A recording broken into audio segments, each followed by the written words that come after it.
Like he says in verse 10, and by that will, he puts himself into first person here, we have been sanctified through the offering of the body of the blood of Jesus Christ. We have been brought to this goal of not just sanctification, but through redemption of the offering of the body of the Messiah. Recall the covenant ceremony involved the death of animals between two parties and the separating of those animals. Recall Genesis chapter 12. And the walking of the two parties between the pieces of the slain animals, or in the case of the Exodus 25 ceremony, the blood of the animals sprinkled on the people. And this symbolism speaks of the fact that the people are entering into a covenant with one another over the death of the animals, and the reality that the people are taking on the blood and the penalty of death should they violate the part of the contractual agreement, this covenant enactment that's taking place. And so in that enactment, animals are slain in order to bring the covenant into reality, and that's what we call the first death. The death of the animals. But then, from that point forward, the death of animals is simply a miniature reenactment of not only the ceremony, but it's a miniature renewal of the covenant, because the bringing of the animals says that I violated, I sinned, and therefore I'm bringing the animal as a substitute for me. In reality, I'm speaking as if I am a participant of the sacrificial system of those days. In reality, I'm the one who deserves to die, because according to the contractual rules, according to the legal language that's spelled out in the contract that I signed with my own, by allowing myself to receive the blood, I agreed that I should die should I violate my side of the contract. And because I did violate, the fact of the matter is I am in breach. In other words, I sinned, therefore I deserve to die. But God in His mercy is going to allow an animal to be substituted in my place.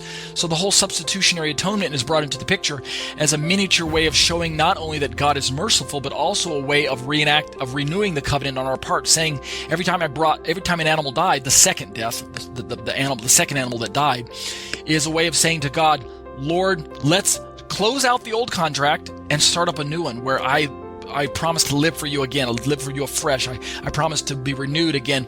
This animal is washing away the stain of sin, and it's redeeming me from the bondage of sin and the slavery to the old contract that I'm bound up to.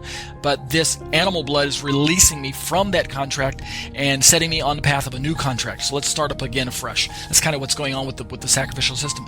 And it's within the context of that we look at Yeshua's blood as closing out the contract that had been opened up by the death of the first animal, right? So the first death that brought the contract into existence, that we agreed to die if we violated, and because we did violate, then a second death is brought into the picture, which is Yeshua's death. Yeshua is the second death, which closes out the first contract, and at the same time ushers in and inaugurates a second contract, or a new covenant, a second covenant. So His death plays a variety of roles there. It closes out the old contract. It satisfies the books by paying the debt. It washes away the stain of sin that was incurred when we fell into breach of contract. And it sanctifies us, right? It purifies us.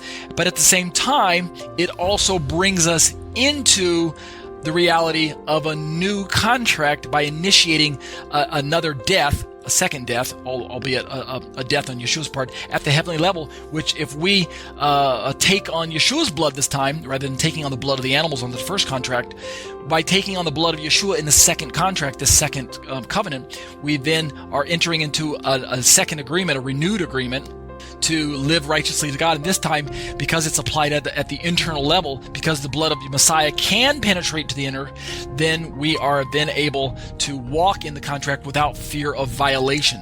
In fact, it's Yeshua's, the power of the Messiah within us, the Holy Spirit within us, that enables us to actually fulfill the righteous requirement of the Torah. And you can read about this in Romans chapter 8, the first few verses there.